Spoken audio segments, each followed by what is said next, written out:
Hello students, आज का हमारा टॉपिक है कोरोजन। ये एग्ज़ाम के पॉइंट ऑफ व्यू से बहुत इम्पॉर्टेंट है आपके लिए, तो हम स्टार्ट कर रहे हैं इसको। एक्चुअल में कोरोजन क्या होता है? आपने आयरन के बारे में पढ़ा होगा, रस्टिंग, जंग लग जाती है, वो कोरोजन है। ऐसे ही अदर और मेटल्स में भी रस्टिंग होती है, वहाँ रस्टिंग टर्म नहीं इस्तेमाल करके क्या यूज़ होता है? कोरोजन, यानी कि वो कोरोट हो रहा है, कम हो रहा है, उसका गलन हो रहा है, ओके, या रिएक्शन हो रही है उसमें और वो धीमे धीमे कम होता जा रहा है। तो इसकी डेफिनेशन से स्टार्ट करते हैं। The process of destruction of the surface of a metal और alloy due to the chemical और electrochemical interaction with its environment is known as corrosion. क्या है? मेटल का या एलॉय का, किसकी वजह से? या तो केमिकली या इलेक्ट्रोकेमिकली इंट्रैक्शन के द्वारा क्या होता है? जो इन्वायरमेंट में है, इन्वायरमेंट में केमिकल या इलेक्ट्रोकेमिकल इंट्रैक्शन हो रहा है, उसकी वजह से जो मेटल में डिस्ट्रक्शन आ रहा है, यानी कि जो भी कमी आ रही है, कुछ कमी आ रही है, या फिर ऐसे कह सकते हैं कि जो मेटल अपनी फॉर्म चेंज कर ले रहा है या किसी और से रिएक्ट करके कुछ और कंपाउंड बना रहा है, वो क्या कहलाता है? उसका कोरोजन। अच्छा, रीज़न क्या है इस कोरोजन का? क्यों मेटल रिएक्ट कर जाता है इन्वायरमेंट से, इन्वायरमेंट में प्रेजेंट केमिकल से या गैसेस से? इसका रीज़न है बेसिकली हमारे जो मेटल्स हैं, डी ब्लॉक के मेटल्स की ही हम बात करते हैं, या फिर एस ब्लॉक के भी मेटल के लिए ले लें। जो हमारे मेटल्स हैं वो इलेक्ट्रोपॉजिटिव होते हैं, यानी कि वो नॉर्मली किसमें? पॉजिटिव स्टेट में रहना पसंद करते हैं। एक्चुअल स्टेट में, मतलब जितना है उसमें वो नहीं रह पाते, तो वो क्या करते हैं? इलेक्ट्रॉन को लूज करते हैं और किसी और के साथ कंपाउंड बनाते हैं, या फिर ऐसे समझ सकते हैं जब वो इन्वायरमेंट में मिलते हैं, यानी कि हम जब मेटल्स को निकालते हैं अर्थ से या कहीं से भी, हम जब मेटल को एक्सट्रैक्ट करते हैं, लेके आते हैं, तो वो क्या होता है? वो metal as a metal form में नहीं होता, वो हमेशा मिनरल फॉर्म में हमें मिलता है। मिनरल में मिलता है क्योंकि metal as a metallic form में वो नहीं एग्जिस्ट करता, वो हमेशा इलेक्ट्रॉन लूज करता है और किसी और के साथ मिलके कंपाउंड बनाता है, किसी और एटम के साथ मिलके, यानी कि उसे क्या कहते हैं? मिनरल होता है, मिनरल के फॉर्म में मिलता है, जो कि ज़्यादा स्टेबल होता है, यानी कि वो कंपाउंड फॉर्म में ज़्यादा स्टेबल होता है। तो हम जब वापस से उसे मेटल फॉर्म में लेके आते हैं, कंपाउंड से हम मेटल फॉर्म में लेके आते हैं, तो क्या हो जाता है? वो अपनी एनर्जी, यानी कि वो पहले स्टेबल था, हम उसे मिनरल से मेटल फॉर्म में लेके आए, यानी कि उससे जो भी एटम्स जुड़े हुए थे उन्हें हटाकर हम इंडिविजुअल मेटल फॉर्म में लेके आए। तो वो जो मेटल है, अब जो मेटल बना वो डीस्टेबलाइज हो गया, क्योंकि ईजिली तो वो मेटल नहीं बना होगा ना, क्योंकि जब वो स्टेबल किसी के साथ कंपाउंड फॉर्म बना करके था, तो उसे जब हमने उस कंपाउंड से अलग किया, इंडिविजुअल किया, तो हमने उसे कुछ एनर्जी दी, तो एनर्जी देने के बाद वो कुछ एनर्जी उसकी बढ़ गई, दैट मीन्स वो डीस्टेबलाइज हो गया। यानी कि नॉर्मल हमें जब मेटल मिलता है तो वो क्या होता है? डीस्टेबलाइज फॉर्म में होता है, और कोई भी नेचर में कोई भी ऐसी चीज़ नहीं है जो डीस्टेबलाइज रहना चाहे, उसे हमेशा स्टेबलाइज होने की नीड रहती है। इसीलिए ये क्या करते हैं? वापस से स्टेबलाइज होने के लिए ये कोरोट होते हैं। हम इसे लैंग्वेज फॉर्म में भी पढ़ लें। Most of the metal are found in combined state in nature, combined state में मिलते हैं। The metal is there combined form are called mineral, combined form में जो मिलते हैं वो क्या कहलाते हैं? Mineral. And the mineral form of metal is more stable, जो मिनरल बनते हैं वो क्या होते हैं? ज़्यादा स्टेबल होते हैं। जैसे कि हम इसे सिंबॉलिक फॉर्म में लिख लें, कोई भी मेटल होगा वो क्या होगा? एम होगा। किसी और के साथ ये कंबाइन हुआ होगा, सपोज इसकी वैलेंसी, ये इलेक्ट्रॉन निकाल सकता है, एन निकाल सकता है, तो यहाँ क्या होगा? एन एक्स, ये सपोज मिला होगा, तो ये प्लस ये माइनस, तो ये क्या? एम एक्स एन में बन गया, यानी कि सॉरी एक ही है तो फिर एम एक्स एन। ऑलराइट, तो इस फॉर्म में हमें मेटल मिल रहा है, मिनरल के फॉर्म में मिल रहा है। यहाँ एक्स कुछ भी हो सकता है, ऑक्सीजन, सल्फर, समथिंग, जिस भी फॉर्म में ये नेचर में मिले, मेटल के ऊपर डिपेंड करता है। तो हमें इस फॉर्म में मिल रहा है। इस फॉर्म से हमें वापस इसे क्या चाहिए, m अलग करना है और x अलग करना है। तो ये स्टेबल फॉर्म है। स्टेबल से हमें क्या करना है, इसे अलग करना है, इन दोनों चीज़ों को अलग अलग लाना है। तो हमें कुछ एनर्जी इसे देनी पड़ेगी। जब हम इसे एनर्जी देंगे तो ये क्या होगा, पहले इसकी एनर्जी कुछ कम होगी, इसे एनर्जी प्रोवाइड करा के हम इसमें और इसमें ब्रेक करेंगे तो इसकी एनर्जी हाई हो जाएगी। तो ये हाई एनर्जी यानी कि यहाँ पर ये क्या था, स्टेबल, और फिर हाई एनर्जी में जाके ये क्या हो जाएगा, अनस्टेबल। तो जब भी हमें मेटल मिलता है वो अनस्टेबल फॉर्म में होता है और स्टेबल फॉर्म में नहीं होता। तो वापस से ये हमेशा ये कोशिश करते हैं कि इन्हें कोई ऐसा कंपाउंड, कोई ऐसा एटम मिल जाए, कंपाउंड मिल जाए जिससे वो रिएक्ट करके वापस से ये स्टेबल फॉर्म में हो जाए। इसीलिए ये नेचुरल प्रोसेस होती है कोरोजन की। अगर इन्हें प्रॉपर एलिमेंट मिल गया कंबाइन करने के लिए तो ये वापस से स्टेबल हो जाएंगे, यानी कि कोरोट हो जाएंगे। आगे रीड आउट कर लेते हैं। Stable, energy is required for the extraction of metal from minerals.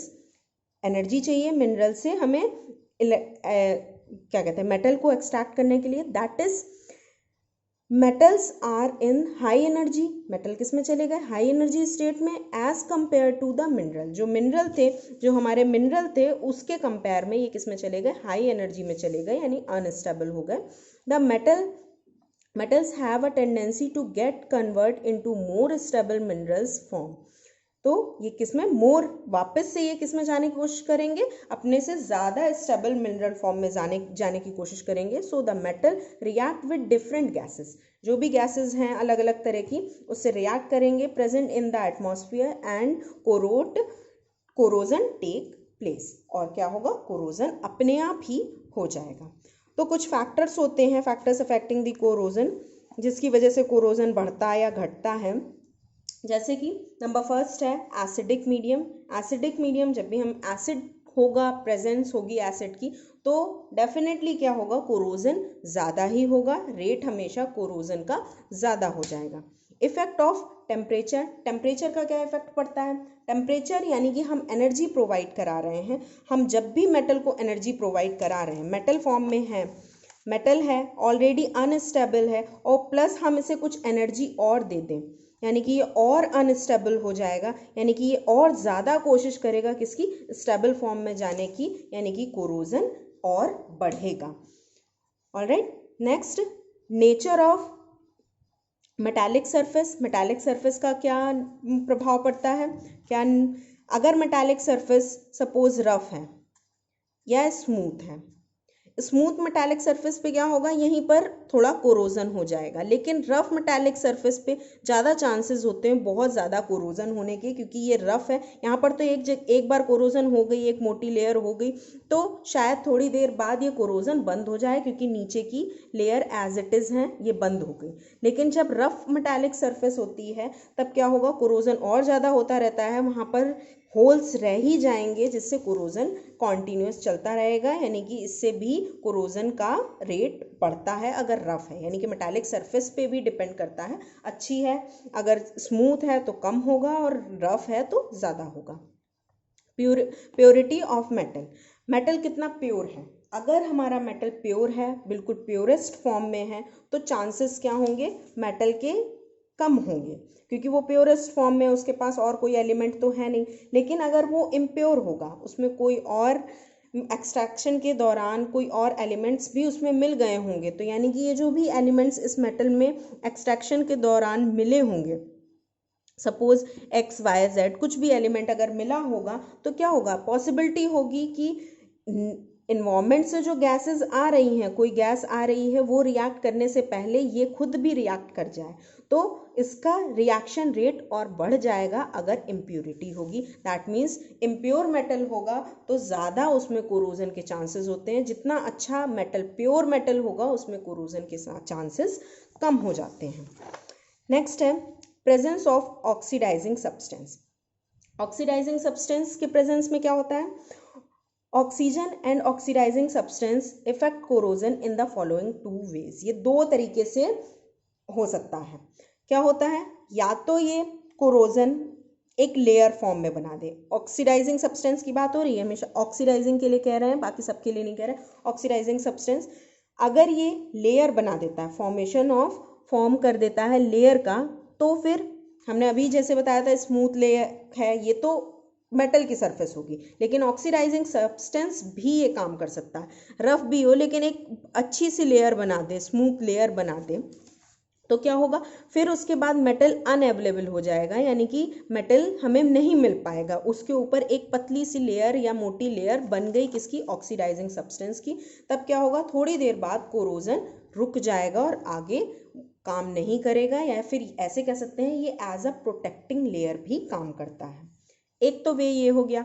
दूसरा वे ये है कि अगर प्रोटेक्टिंग लेयर इस टाइप की लेयर नहीं बनी, when oxidizing substance increase cathodic reaction then rate of corrosion also increases. अब यहाँ पर आती है कैथोडिक रिएक्शन की। कैथोडिक रिएक्शन अभी हम थ्योरी ऑफ कोरोजन में देखेंगे। तो अगर कैथोडिक रिएक्शन बना देते, कैथोडिक रिएक्शन हो जाती है ऑक्सीडाइजिंग सब्सटेंस के थ्रू, तब भी क्या होगा, हमारा कोरोजन बढ़ जाएगा। इफेक्ट ऑफ लाइट, ये effect of light as a effect of temperature की तरह काम करता है। लाइट एक एनर्जी है, सोर्स ऑफ एनर्जी है, अल्ट्रावायलेट रे जिससे हमें मिलती है, या अल्ट्रावायलेट रे ही हमारी लाइट्स हैं। ओके, तो वो क्या होता है, मोस्टली फ्री रेडिकल रिएक्शन देगा। जैसे कि हमारे टेम्परेचर के केस में होता है कोरोजन बढ़ जाता है, वैसे ही यहाँ पर इफेक्ट ऑफ लाइट भी सेम थिंग रखता है, यानी कि इसमें भी कोरोजन बढ़ जाता है। आगे चलते हैं हम थ्योरीज ऑफ कोरोजन पे। ड्राई कोरोजन, ड्राई या केमिकल कोरोजन। केमिकल यानी कि कुछ कंपाउंड्स होंगे जिनकी वजह से हो रहा है। ड्राई यानी कि ड्राई है यानी मॉइस्चर नहीं होगा, यानी कि H2O वाटर नहीं होगा। ड्राई कोरोजन ये क्या होता है, मोस्टली होती है एटमॉस्फेयर में जो गैसेस हैं, जैसे कि O2, CO2, hydrogen sulphide, chlorine etcetera. Alright, तो ये इस टाइप की और बहुत सारी जितनी भी गैसेस हैं ड्राई हैं, यानी कि हमें इनमें क्या है, H2O नहीं है, ड्राईली ये हमें अवेलेबल है। इसके थ्रू क्या होगा, कोरोजन होगा, तो वो क्या कहलाता है, ड्राई कोरोजन।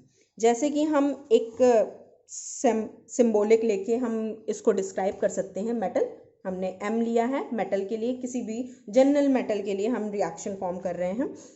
मेटल लिया है, मेटल से क्या बन रहा है, Mn+, यानी कि n इलेक्ट्रॉन्स लूज किए हैं, n इलेक्ट्रॉन निकले हैं। Loss of electron that means oxidation of metal, oxidation हो गया। हमेशा मेटल पे तो ऑक्सीडेशन होगा ही, ये कंफर्म है। नेक्स्ट आगे क्या है, फिर ऑक्सीजन जो एटमॉस्फेयर में प्रेजेंट है, हमें एक लेके चल रहे हैं, सबकी रिएक्शन नहीं करा रहे हैं, जैसे एटमॉस्फेयर में प्रेजेंट है, वो क्या करेगी, इलेक्ट्रॉन ले लेगी और 2NO2- बना देगी, यानी कि रिडक्शन हो गया ऑक्सीजन का।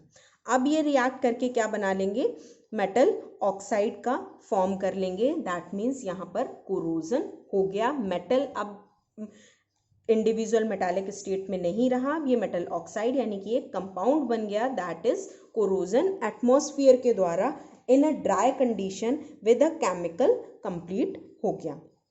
ओके, तो ये क्या है, ड्राई थ्योरी है, ये आपकी बहुत ज़्यादा इंपॉर्टेंट नहीं है, लेकिन बेसिक इसका पता होना चाहिए था।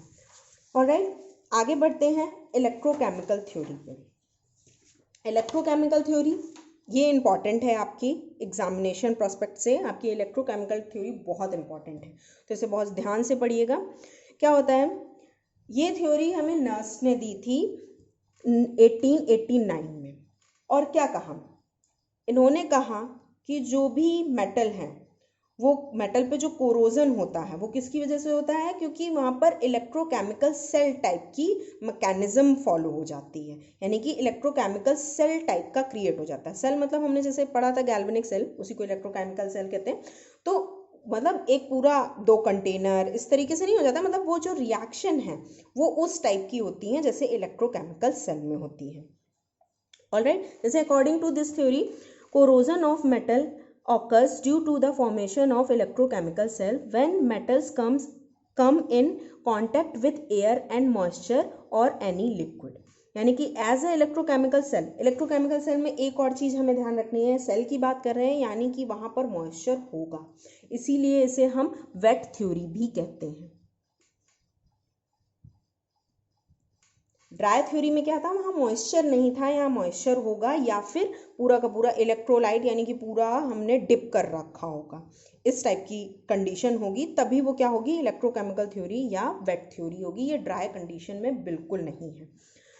ओके, तो हमें एयर या कम इन कांटेक्ट ऑफ एयर में कांटेक्ट में आना चाहिए, लेकिन यहाँ एयर कैसी होनी चाहिए, मॉइस्चर के साथ होनी चाहिए, and moisture and any liquid, और कोई लिक्विड होना चाहिए। Thus corrosion occurs due to the flow of electrons from anode area to cathode area in the presence of conducting liquid, यानी कि जो वहाँ लिक्विड होगा, मॉइस्चर होगा, वो कंडक्शन शो कर रहा होगा, उसके साथ ही हमारा क्या है, एनोड, वहाँ पर भी एनोड कैथोड ज़रूर आएगा, क्योंकि हमारा क्या है, इलेक्ट्रोकेमिकल थ्योरी है, इलेक्ट्रोकेमिकल सेल टाइप का क्रिएट हो रहा है, तो एनोड और कैथोड ज़रूर होगा। हमें इसके लिए, इसे पढ़ने के लिए इलेक्ट्रोकेमिकल सेल को माइंड में ज़रूर रखना है, क्योंकि उसमें क्या होता है, एनोड पर ऑक्सीडेशन होता है, कैथोड पर रिडक्शन होता है, ये सारी चीज़ें हमें माइंड में रखनी है। अब इसके डिटेल्स में आ जाते हैं। ये तो जनरल बात थी कि नर्स ने दी और क्या कहा, अब हम इसके बारे में पढ़ रहे हैं डिटेल में। एक्चुअल में ये क्या है, इलेक्ट्रोकेमिकल थ्योरी। यहाँ पर क्या है, क्योंकि ये इमर्ज मतलब अंदर डिप रहती है या इतना मॉइस्चर होता है, इसीलिए इसको एक और चीज़ कहते हैं, क्या कहते हैं, इमर्ज्ड कोरोजन। ऑलराइट, इसी को ही क्या कहते हैं, इमर्ज्ड कोरोजन भी कहते हैं। क्या कंडीशन है जनरली, इसमें क्या होना चाहिए इमर्ज्ड कोरोजन के लिए, a metal is in contact with the moist air और एनी लिक्विड मीडियम। क्या है, मेटल कहाँ होना चाहिए, मॉइस्ट एयर यानी कि जहाँ ह्यूमिडिटी ज़्यादा हो, बहुत ज़्यादा गीली हवा हो, वहाँ पर होना चाहिए, या फिर एनी लिक्विड मीडियम, या फिर पूरा हमारा लिक्विड में ही होना चाहिए। ये कंडीशन है, ड्राई बिल्कुल नहीं है यहाँ, क्योंकि इमर्ज्ड कोरोजन हो रहा है, तो बहुत सारा पानी, मॉइस्चराइज एयर हो या फिर डिप्ड ही हो, इतना लिक्विड हो।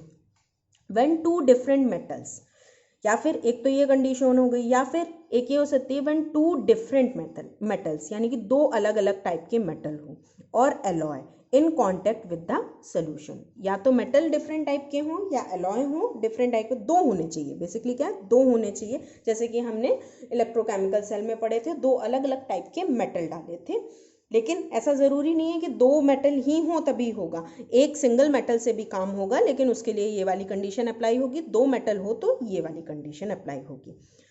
ऑलराइट, इससे क्या होगा, आयरन के केस में जैसे कि होता है, क्या हो जाती है, रस्टिंग हो जाती है, ये ऑक्सीडाइज हो जाता है, आयंस में ब्रेक हो जाता है, और क्या हो जाता है, ऑक्सीडाइज। ये जनरल किसी भी मेटल के केस में होगा कि मेटल क्या होगा, ऑक्सीडाइज हो जाएगा, और क्या होगा, उसको वो आयंस में ब्रेक हो जाएगा। जैसे ही वो आयंस में होगा, जैसे कि अभी ड्राई में भी हमने रिएक्शन देखी थी, ड्राई में या इसमें नीचे भी देख सकते हैं, ये यहाँ पर रिएक्शन है, मेटल क्या हो गया, ऑक्सीडाइज हो गया, इलेक्ट्रॉन निकल गए, यानी आयंस में ब्रेक हो गया, तो आयंस में ब्रेक होगा और आगे रस्टिंग के लिए या कोरोजन के लिए अवेलेबल हो जाएगा, या बहुत तेजी से रिएक्ट करेगा। ऑलराइट, तो आगे बढ़ते हैं कि क्या क्या चीज़ें होनी चाहिए फॉर्मेशन ऑफ इलेक्ट्रोकेमिकल सेल, क्योंकि सेल बन रहा है, यहाँ सेल सेटअप हम नहीं कर रहे हैं, यहाँ सेल की तरह, इलेक्ट्रोकेमिकल सेल की तरह रिएक्शन होने जा रही है। तो क्या क्या चीज़ें होंगी इस प्रोसेस में, क्या चीज़ें हैं, there must be a cathode and an anode, यहाँ पर कैथोड और एनोड अलग अलग होने चाहिए, तभी ये होगा, क्योंकि इलेक्ट्रोकेमिकल कोरोजन है। नेक्स्ट, ये कंडीशन आपको याद रखनी है, ये सारी कंडीशन इंपॉर्टेंट हैं, ये अलग अलग याद रखनी है और ये भी याद रखना है। Alright, there must be, next है, there must be an electrical potential difference the anode and cathode. अगर गैल्वेनिक सेल ठीक से समझ में आया है तो आपको ये भी समझ में आएगा, क्या है, द इलेक्ट्रिकल पोटेंशियल बिटवीन, यहाँ इलेक्ट्रिकल पोटेंशियल, यहाँ डिफरेंस नहीं लिखा है, इलेक्ट्रिकल पोटेंशियल डिफरेंस होना चाहिए, यानी कि कैथोड और एनोड में तभी इलेक्ट्रॉन्स का फ्लो होता है, जैसे वहाँ पर होता था वैसे ही तभी फ्लो हो पाएगा, फ्लो होगा तभी कोरोजन स्टार्ट होगा। नेक्स्ट क्या है, there must be a metallic path electrically conducting the anode and cathode. एक मेटालिक पाथ होना चाहिए जिसके थ्रू, जैसे वहां पर एक वायर लगा हुआ था और क्या हो रहे थे, इलेक्ट्रॉन एनोड से कैथोड की तरफ मूव कर रहे थे, वैसे ही यहाँ पर क्या होना चाहिए, एक मेटालिक पाथ होना चाहिए जिससे electrically connecting the anode and cathode, जो एनोड और कैथोड को आपस में जोड़ सके। जब जुड़ेगा तभी इलेक्ट्रॉन का फ्लो होगा। नेक्स्ट क्या है, the anode and cathode must be immersed in the electrically conductive medium, यानी कि इलेक्ट्रोलाइट, यानी कि ये जितना भी कुछ है एनोड और कैथोड वो इस मीडियम में इलेक्ट्रोलाइट या फिर इतना मॉइस्चर वहाँ आसपास होना चाहिए, या फिर पूरा का पूरा इलेक्ट्रोलाइट आपका होना चाहिए, पानी में डिप होना चाहिए या फिर ऐसे लिक्विड में डिप होना चाहिए जिसमें कंडक्टिविटी हो रही है या जिसकी वजह से कोरोजन हो रहा है। ऑलराइट, तो ये 4 कंडीशन हैं जो हमें फॉलो होनी चाहिए, तब भी क्या होगा, ये इलेक्ट्रोकेमिकल कोरोजन हो पाएगा। क्या होता है इसमें फिर, अब एनोड और कैथोड्स की बात आएंगी। Once these condition are satisfy a corrosion cell is form हो जाएगा अगर ये सारी कंडीशन सेटिस्फाई हो रही हैं। The corrosion take place as discuss below. किस तरीके से होता है, अब हम रिएक्शन के फॉर्म में आगे पढ़ेंगे किस तरीके से हो रहा है। एनोड पर रिएक्शन, एनोड पर अब हम वापस से, हमें वो चीज़ याद आनी चाहिए कि एनोड पर क्या होता था, ऑक्सीडेशन होता था। तो एनोड पर क्या होगा, ऑक्सीडेशन होगा। ऑक्सीडेशन किस में होगा, मेटल ही ईजिली इलेक्ट्रॉन को लूज करते हैं, तो ऑक्सीडेशन हमेशा मेटल पर होगा। तो ये अगर एक मेटल है तो वहाँ पर क्या हो रहा है, ऑक्सीडेशन हो जाएगा, सीधे सीधे ऑक्सीडेशन होगा, इलेक्ट्रॉन लूज कर देंगे तो ये मेटल आयन में कन्वर्ट हो जाएगा। ठीक है, तो ये हो गया मेटल आयन में, ये तो होगा एनोड। वही चीज लिखी हुई है, oxidation reaction take place where metal atoms lose their electrons environment pass through. ठीक है, ये इलेक्ट्रॉन ये यहाँ छोड़ देगा और ये कहाँ पर, इन्वायरमेंट में चला जाएगा, जहाँ पर मॉइस्चर है उसके थ्रू ये इधर से उधर ट्रैवल कर लेगा। जब मेटल इलेक्ट्रॉन छोड़ देगा, 10 metal is destroyed by dissolving और चेंजिंग इनटू मेटालिक आयन। ये जो आयन बना है वो अगर इमर्स्ड है, पानी में डिप है, पूरा जो सोल्यूशन है इलेक्ट्रोलाइट में डिप है, तो ये क्या होंगे, ये उसमें डिसॉल्व हो जाएंगे और इलेक्ट्रॉन भी मूव करने लग जाएंगे। Hence corrosion take place at anodic area, यहाँ पर कोरोजन स्टार्ट हो जाएगा। फिर आगे आते हैं, कैथोड पे आएंगे। कैथोड पर क्या है, कैथोडिक रिएक्शन। कैथोड के लिए हमारा 2 टाइप की होती हैं इस थ्योरी के हिसाब से। क्या होगा, एवोल्यूशन ऑफ हाइड्रोजन और एब्जॉर्प्शन ऑफ ऑक्सीजन। ये आपके लिए बहुत इंपॉर्टेंट है, evolution of hydrogen and absorption of oxygen. ये पेपर में बहुत बार पूछा गया है और पूछने के चांसेस हैं कि आगे भी पूछा जाएगा। तो ये एवोल्यूशन डायरेक्टली क्वेश्चन आता है, कई बार ये पूछा जाता है व्हाट इज वेट कोरोजन या इलेक्ट्रोकेमिकल कोरोजन, वो नहीं पूछा जाता, तो आपसे यही पूछ लिया जाता है एवोल्यूशन ऑफ हाइड्रोजन बताएं और एब्जॉर्प्शन ऑफ ऑक्सीजन। तो आपको इसकी रिएक्शंस वगैरह सारी कुछ याद रखनी है। ऑलराइट, तो आगे बढ़ते हैं एवोल्यूशन ऑफ हाइड्रोजन पे। तो पहले तो कैथोड, अब यहाँ पर क्या है, कैथोड की तरह काम कर रहा है। एनोड तो हमारा मेटल काम करेगा जिसमें लॉस ऑफ इलेक्ट्रॉन होगा। जब इलेक्ट्रॉन लॉस होंगे तो कोई इलेक्ट्रॉन लेगा।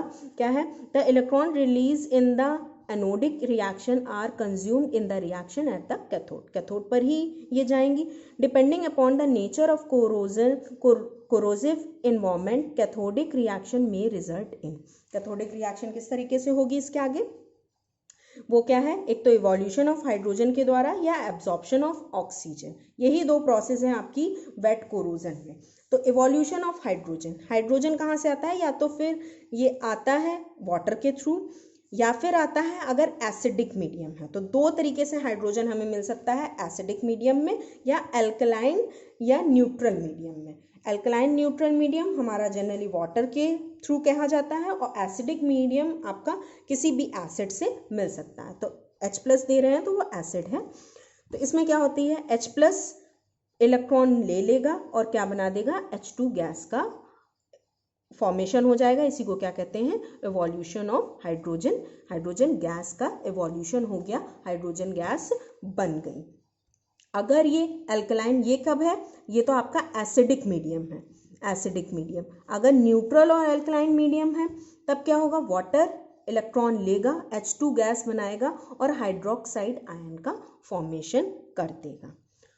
ऑलराइट, इसके आगे बढ़ते हैं। अगर सिमिलरली एब्जॉर्प्शन ऑफ ऑक्सीजन है तब क्या होगा, ऑक्सीजन का एब्जॉर्प्शन है, ऑक्सीजन है लेकिन यहाँ पर वाटर भी प्रेजेंट होगा, क्योंकि हमने कहा था ह्यूमिडिटी होनी चाहिए, वेट होना चाहिए या फिर लिक्विड होना चाहिए। उसमें ऐसी ही कंडीशन में कर रहे हैं तो वाटर तो एज यूजुअल प्रेजेंट ही है, साथ में एटमॉस्फेरिक ऑक्सीजन या फिर उसमें ऑक्सीजन है। तो इनके रिएक्शन से ये भी इलेक्ट्रॉन गेन करके क्या बना लेंगे, हाइड्रोक्साइड आयन का फॉर्मेशन कर लेंगे। ये भी आपकी किस में होगी, ये दोनों, ये तीनों तरह की रिएक्शन किस में हो रही है, कैथोडिक रिएक्शन है। एनोड पर मेटल के थ्रू, कैथोड पर या तो हाइड्रोजन एवोल्यूशन हो रहा है या फिर एब्जॉर्प्शन ऑफ, क्योंकि ये कंज्यूम हो गई यानी कि एब्जॉर्ब हो गई, एब्जॉर्प्शन ऑफ ऑक्सीजन हो रहा है। अब इसे डिटेल में जरा देख लें। ये तो हमने केवल फॉर्मेशन पढ़ा, ये रिएक्शंस को बहुत अच्छे से याद कर लीजिए, क्योंकि ये रिएक्शन, ये समझ लीजिए पेपर में आनी ही आनी है। नेक्स्ट आगे आ जाए, इन्हीं रिएक्शंस को आगे हम आयरन की रस्टिंग से समझ लें। आयरन की रस्टिंग यानी कि जैसे हमने ये एनोड पर कराई थी, मेटल को ऑक्सीडाइज किया था, सेम आयरन क्या होगा, आयरन फेरस फॉर्म में ऑक्सीडाइज हो जाएगा, Fe2+ में ऑक्सीडाइज हो जाएगा, 2 इलेक्ट्रॉन्स, ये किस में होगा, एनोडिक रिएक्शन है। फिर रस्टिंग हो रही है, सरफेस पे होती है, ये क्या है, ऑक्सीजन यहाँ पर प्रेजेंट चाहिए, ऑक्सीजन की प्रेजेंस में होती है, तो ये कहाँ, एब्जॉर्प्शन ऑफ ऑक्सीजन के थ्रू होगी। तो हम इसे क्या कर सकते हैं, ऑक्सीजन यहाँ हाफ ले लिया है, कोई फर्क नहीं है, वो केवल बैलेंस किया गया है, हाफ O2 H2O 2 इलेक्ट्रॉन, यहाँ डबल है, यहाँ 4 इलेक्ट्रॉन है, एक O2 है और 2 H2O है। कैथोड पर आपकी ये रिएक्शन हो गई, कैथोडिक रिएक्शन।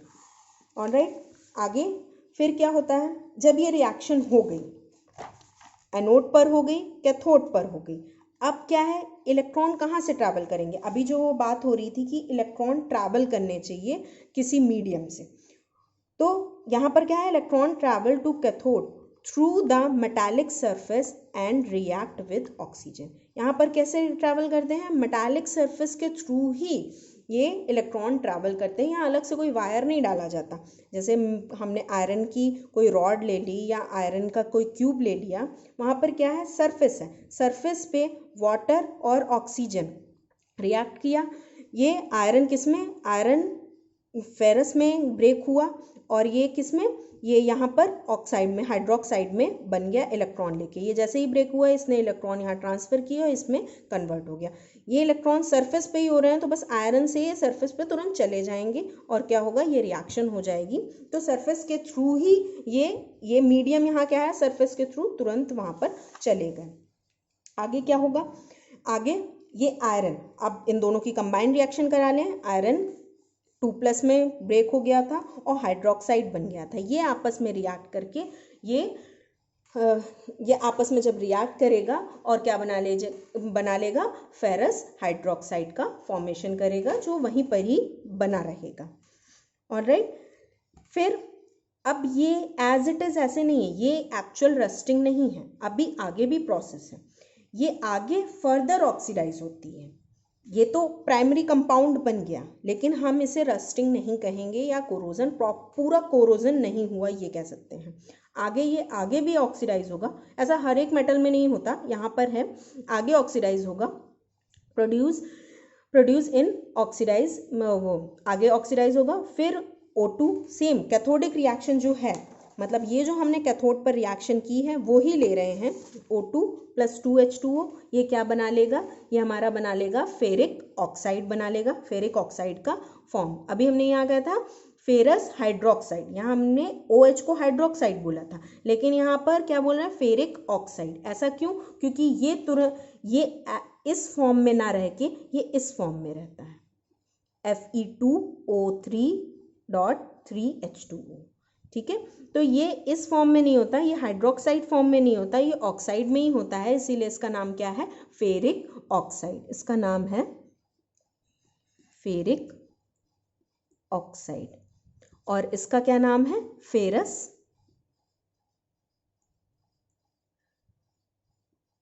हाइड्रोक्साइड। ओके, ये है फेरस हाइड्रोक्साइड, ये है फेरिक ऑक्साइड। ये रस्टिंग हुई। इसके अलावा हमें कुछ न्यूमेरिकल भी कई बार पूछ लिए जाते हैं, तो न्यूमेरिकल के पॉइंट ऑफ व्यू से भी हम यहीं पर ही इसका मॉलिक्यूलर वेट देख लें। इसका मॉलिक्यूलर वेट होता है 214 ग्राम पर मोल। ऑलराइट, 214 ग्राम पर मोल। कभी कभी ये क्वेश्चन में दिया जाता है, कभी कभी नहीं दिया जाता। आप इसको भी कैलकुलेट करके ऐसे निकाल सकते हैं, कुछ पॉइंट्स में आएगा तो राउंड ऑफ करके हम इसे क्या लिख सकते हैं, 214 ग्राम पर मोल। ऑलराइट, आगे बढ़ते हैं, इसी को ही आगे बस एंड पे है। क्या हो रहा है, it may be noted that although corrosion occurs at anode, anode पर कोरोजन हो रहा है, the rust is form near the cathode. Rust कहाँ बन रही है, कैथोड। कैथोड क्या था, जैसे कि हम इससे ही देखें, कोरोजन तो यहाँ हो रहा है, ये यहाँ से निकल रहा है, लेकिन जो रस्ट फॉर्म हो रही है, जो हमारा फॉर्मेशन हो रहा है किसी और कंपाउंड का, वो कहाँ हो रहा है, कैथोड पर, क्योंकि ये सारी चीज़ें तो यहाँ अवेलेबल है। तो इस पर क्या हो रहा है, रस्टिंग फॉर्म हो रही है, जो कंपाउंड नया फॉर्म हो रहा है वो कहाँ हो रहा है, कैथोड पर हो रहा है। This is because smaller ferrous ion produce Fe2 plus ion produce at anode diffuse rapidly towards the cathode as compared to the diffusion of large OH ion towards the anode। क्या हो रहा है यहाँ पर, एक्चुअल में ये जो Fe2 plus ion है बन रहा है वो डिफ्यूज हो रहा है, और क्या होगा, diffuse rapidly towards the cathode. ये तेजी से डिफ्यूज कहाँ पर होगा, कैथोड पे जाके होगा, as compare to the diffusion of large OH ion towards the anode. ये कैथोड की तरफ जाके ज़्यादा डिफ्यूज होगा, ना कि OH आयन एनोड की तरफ आके डिफ्यूज हो। दैट मीन्स ये उठ के कहाँ जाएगा, ये जब इसमें फॉर्म होगा, क्योंकि ये कहाँ डिजॉल्व हो जा रहा है, ये सोल्यूशन में। अगर इलेक्ट्रोलाइट है तो सोल्यूशन में डिजॉल्व हो जा रहा है, तो ये मूवेबल है, तो ये मूव करके ये यहाँ जाना ज़्यादा पसंद करेगा, ना कि OH आयन मूव करके इसके पास आए। तो इसका डिफ्यूजन यहाँ होगा, ना कि इसको मूवमेंट यहाँ होगा। ओके, तो ये यहाँ से यहाँ फॉर्म करेंगे।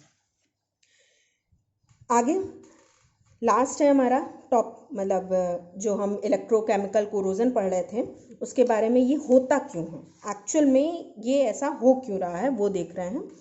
The formation of anode and cathode region on the surface of a metal can be explain due to the following factor. किस वजह से ये हो रहा है कि एनोड और कैथोड बन रहे हैं, क्या हो सकता है, पहली चीज़ तो रफ सरफेस हो, मेटल की आपकी रफ सरफेस या नॉन यूनिफॉर्म, एक जैसी ना हो, या फिर रफ हो, खुदड़ी सरफेस हो मेटल की।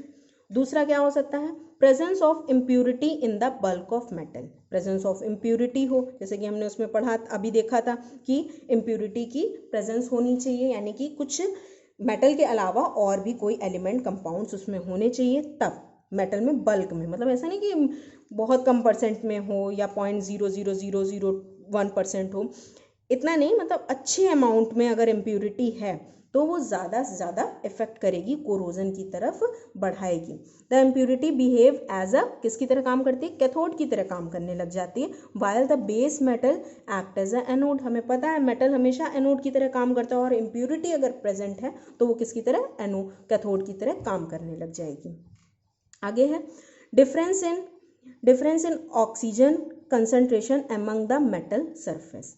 मेटल सरफेस पे ऑक्सीजन का कंसंट्रेशन अलग अलग हो। ये क्या कहने का मतलब है, मतलब कि मेटल सरफेस है और कहीं पर ऑक्सीजन की कंसंट्रेशन ज़्यादा है, कहीं पर थोड़ी कम है। Alright, difference in oxygen concentration among the metal surface, the area expose to oxygen act as cathode. जहाँ पर ऑक्सीजन ज़्यादा होगी वहाँ क्या काम करेगा, कैथोड की तरह, while non oxygenated area non oxygenated area constitute the anode. जहाँ पर कम ऑक्सीजन होगी वो किस तरीके से काम करेगा, एनोड की तरह काम करेगा, क्योंकि वहाँ मेटल ज़्यादा होगी। या ऐसे कह सकते हो कि मेटल ज़्यादा है तो मेटल तो हमेशा एनोड की तरह काम कर रहा है, ऑक्सीजन कैथोड की तरह काम कर रही है। तो जहाँ ज़्यादा ऑक्सीजन होगी वो कैथोड और जहाँ कम ऑक्सीजन वो anode, and thereby undergo corrosion, और इसी वजह से कोरोजन हो जाएगा। तो कोरोजन आपका दिख रहा है इलेक्ट्रोकेमिस्ट्री के गैल्वेनिक सेल या इलेक्ट्रोकेमिकल सेल से काफ़ी रिलेटेड है। कोरोजन होता ही यही है। आगे भी हम इसके आगे पढ़ेंगे टाइप ऑफ कोरोजन, जैसे कि अभी यहाँ दिख रहा है, वो नेक्स्ट वीडियो में हम देखेंगे। इससे रिलेटेड हमारे जो इलेक्ट्रोकेमिस्ट्री के वीडियो हैं वो आपको डिस्क्रिप्शन में मिल जाएंगे। तो आज की क्लास, आज के वीडियो में इतना ही।